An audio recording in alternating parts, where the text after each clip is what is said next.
Thank you, Gene. Thank you to the organizers for allowing me to talk about something not related to galaxies in the entire day of galaxies.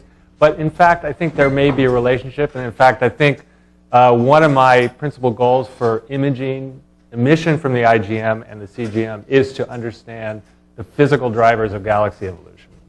So that's what we have a long-term project to image the IGM and the CGM and the Circum-Quasar medium, CQM, which may be a good proxy for the CGM. The goals are to calibrate the somewhat beastly Lymanalpha, which has radiative transfer, discover and map CGM baryons in order to trace inflows, outflows, rotating flows, spirals, etc. Whatever may be out there in the halos, virialized halos forming galaxies. And then ultimately to actually map the cosmic web, the filamentary emission, the baryons that constitute the majority of the baryons in the universe, and very ambitiously to do cosmology. One of the applications is to understand whether what simulators are telling us is happening, cold inflows, perhaps with large amounts of angular momentum, are responsible for forming galaxies at high redshift and many of the properties we see. I want to make an aside. In order to relate, because there's been a lot of talk about quenching, we are also in a parallel effort still doing GALEX studies, and we're trying to understand using a new method how galaxies are moving across the star formation mass or specific star formation mass plane.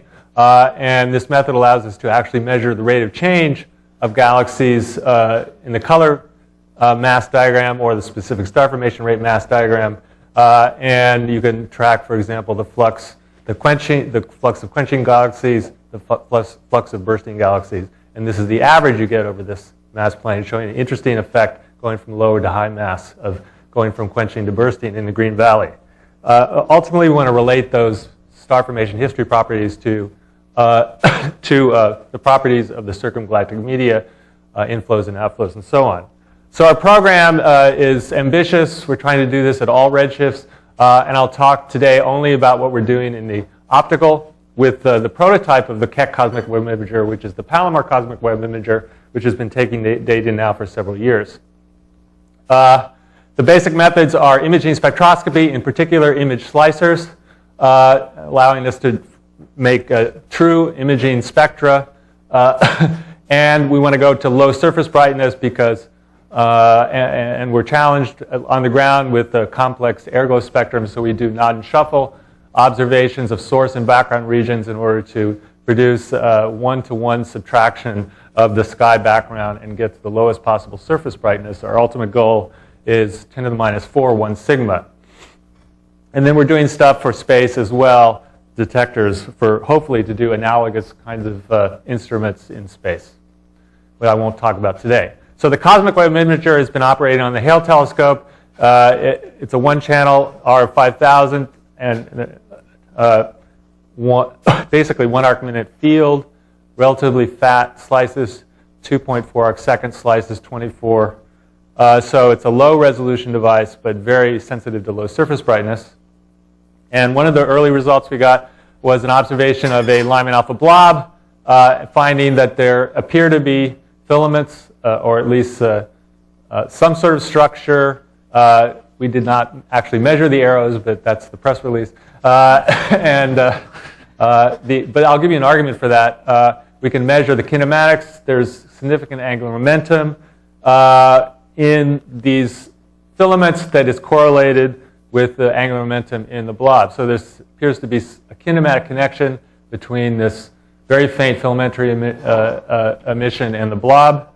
And in fact, you can look at what you expect from the radiative transfer. Lymanalpha produces this characteristic double-peaked profile because it's absorbed in the core and leaks out in the wings. If there's no velocities, this is a simulation from Cantalupo. If there are no velocity shears, you get symmetric constant profiles. If there are velocity gradients and shears, you get a more complex variation, but potentially can diagnose the kinematics in these collapsing structures.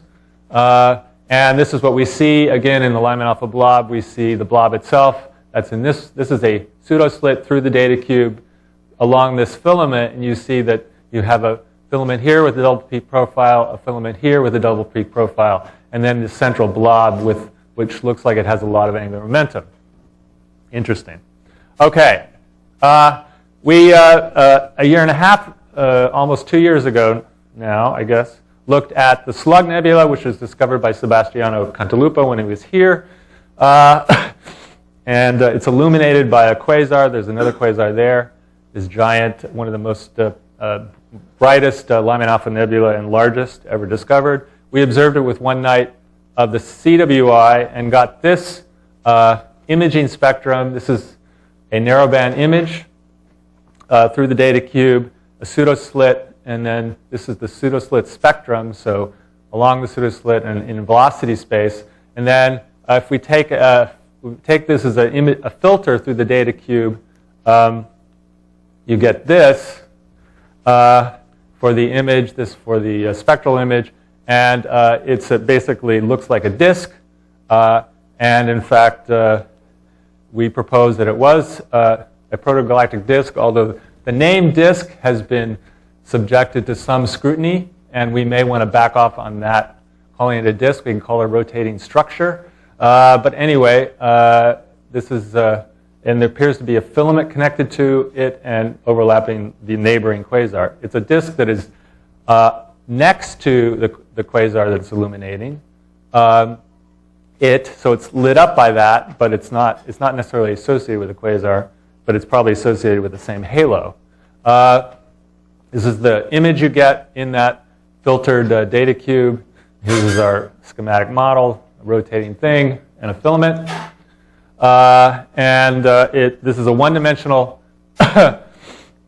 rotation curve fit to a NFW profile. It fits very well. And this is the filament.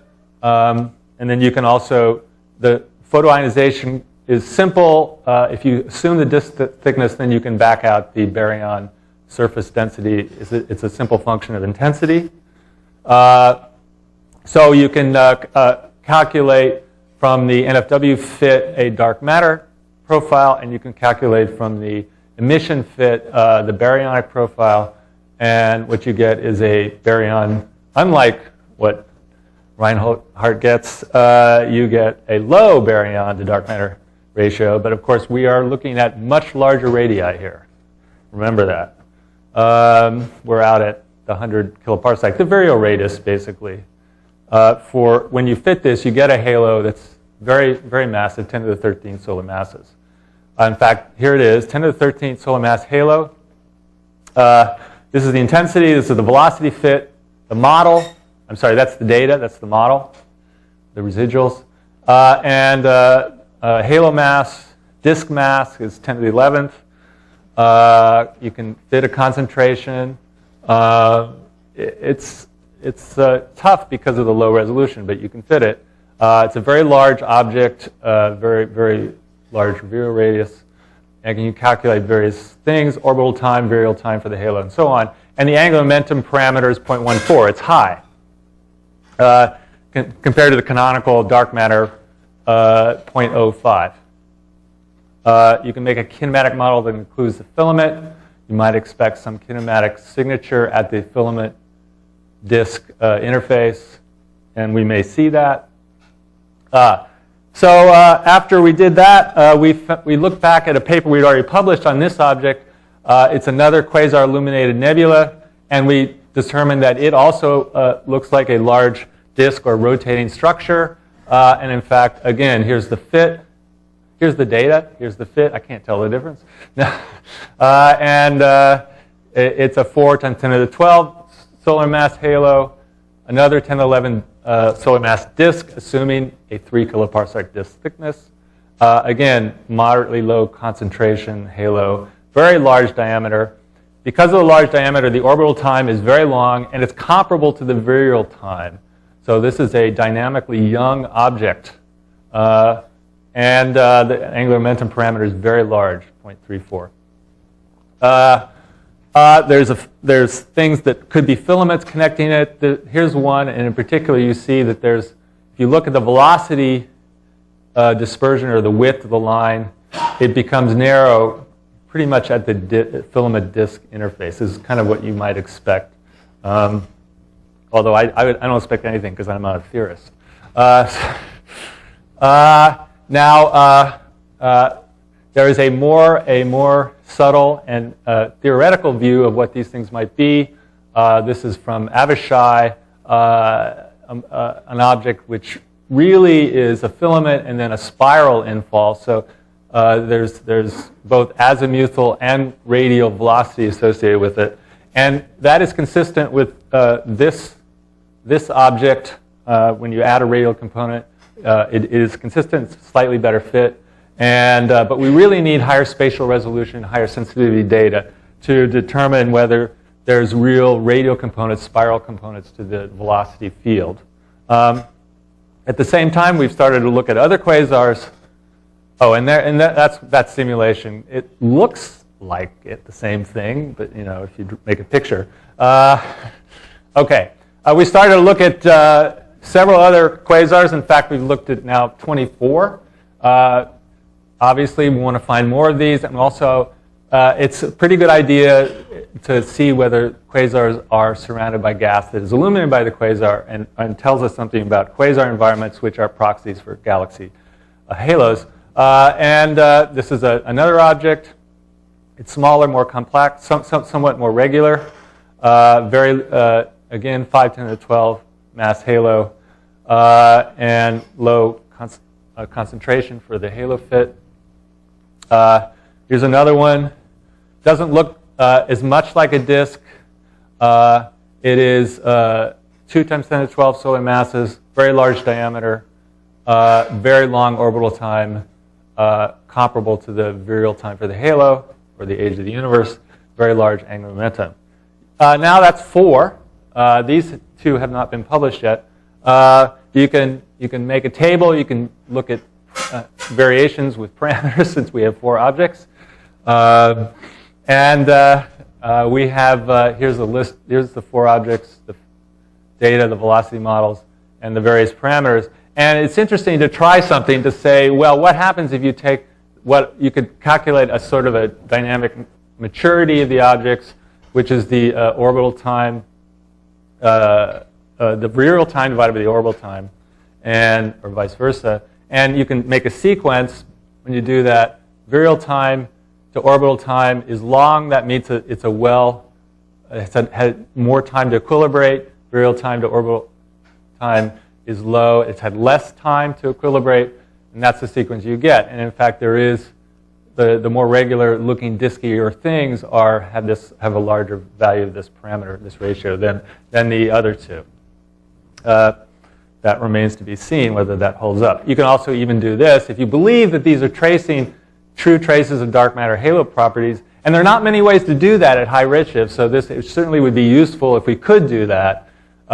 This is what you get for those 4 objects on Bullock's, he's here, right? Concentration versus halo mass versus redshift plot. 2 of them fit, 2 of them don't. Okay. So as I said, we're doing a pilot survey looking at lots of quasars. They're selected. It's somewhat of a mixed bag, but basically Sloan quasars, quasar pairs, and WISE type 2 quasars in the redshift range 2 to 3. We're trying to determine the frequency of rotating structures, inflow filaments, outflow signatures versus QSO properties. And then the best ones of these will be used to follow up with KCWI, which will be on the telescope, I promise you, by the end of this year. Okay, almost all of these have extended CQM emission near the systemic velocity. Here's some of them showing one velocity channel near the systemic velocity for a whole range of them. And we can just very quickly, and we're going to do obvious things when we do detailed observations. Answer the question, are they really disks? Is there spiral inflows, radial velocities?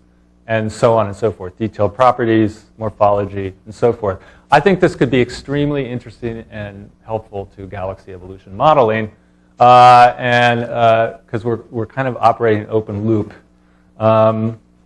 And also measure filament properties, halo environmental properties, and even black hole AGN properties. Okay, and we're starting the process of trying to take the simulations. These are from Hopkins, but we want to do this also with Avishai, Kyle Stewart, et cetera, and make objects and observe them in the same way and see if we get similar kinds of results. Okay, here's some, just a fly through of a few of the results from the pilot survey. Here's an object where we have two quasars. That's one channel. There's a filament connecting the two.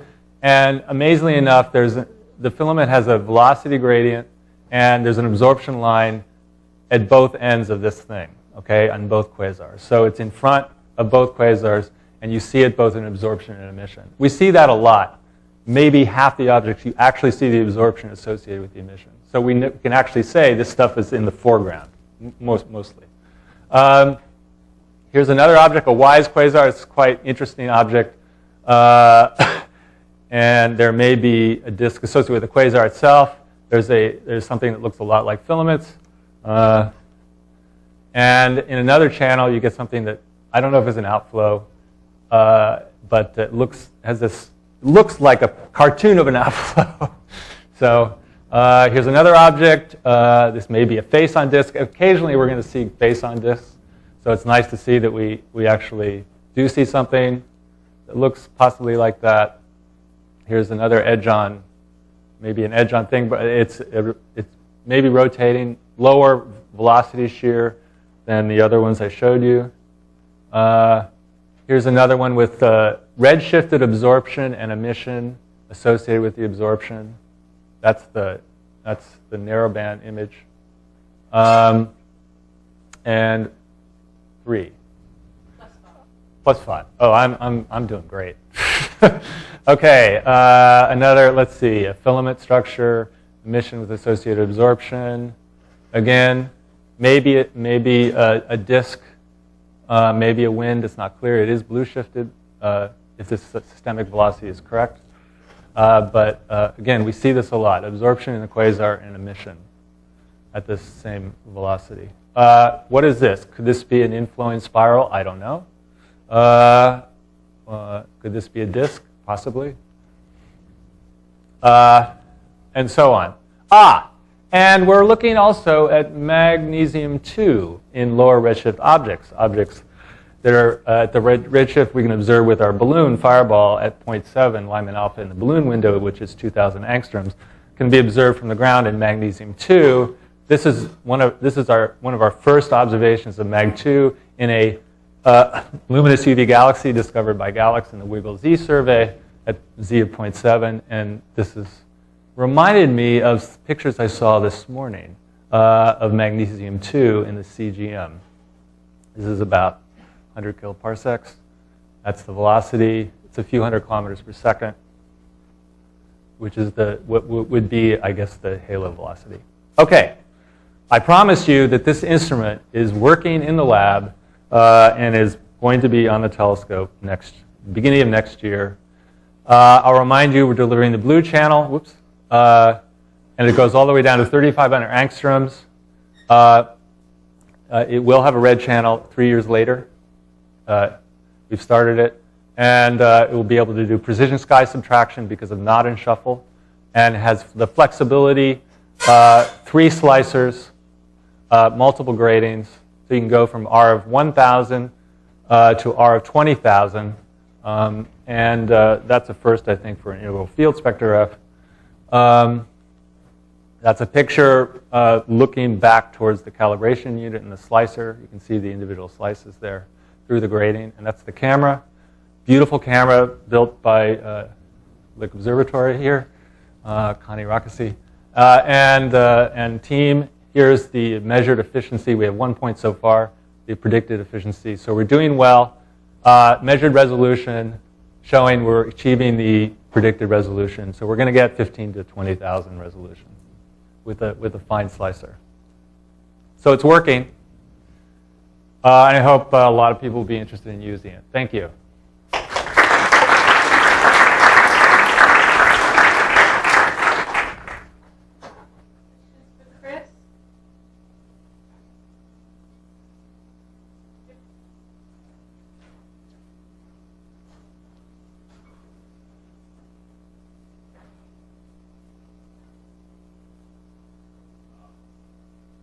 Oh, I think I turned it off.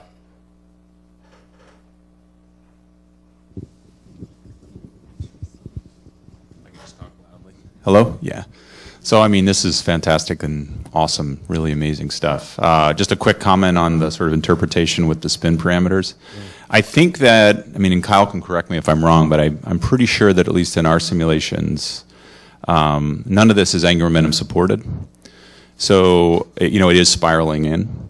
So that I think that if you interpret, you know, if you took one of the sort of cold flow, disky, whatever you want to call them, things in the simulations and interpreted them as a rotation curve, you would probably get a spin parameter that was maybe a factor of 2 higher than what it was if you measured it, you know, for real in the simulation. So it could be that, because I think it's, we do see these cold flow structures that have spin parameters of order 0.3 sometimes, but typically it's more like maybe 0.2, 0.15. Yeah. And so, anyway, just a comment that it could be like intrinsically, if it's not fully angular momentum supported, it might have a spin parameter a little lower. The halos might be a little less massive, all that kind of stuff. Yeah, yeah, makes sense. Thanks. As Reinhardt says, it's early days. Yep.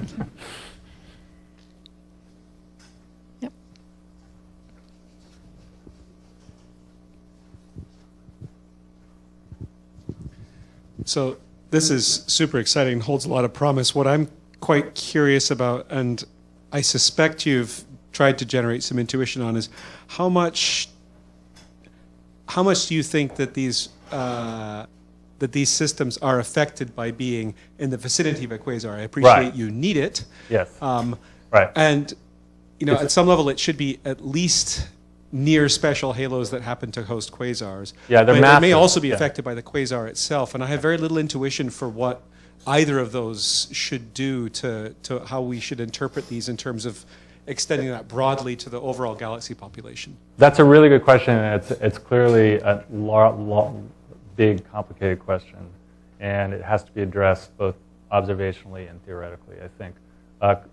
We're going to see some systems where you're going to see presumably tidal debris from the formation of the quasar itself. Some of these may look like that, some may. Most I don't think do, but so we can kind of do the simulations and bracket the possible cases where that is the case. That's my main concern, that we're just seeing the result of a merger. And your answer to that just reminded me. Yeah. I mean, I saw a talk by I think it was Jacqueline Van Gorkum, but I forget. Oh yeah, Jacqueline. Yes, I mean, so she has the. She thinks they're all tied. Right, exactly. No, but they've got the images of them from. I guess it's from Green Bank, right? Yeah. When they went, and you can see that. Yeah, there's actually widespread H1 in many of these groups. M81 group is the kind of emblematic example, but it turns out there's many such things out there.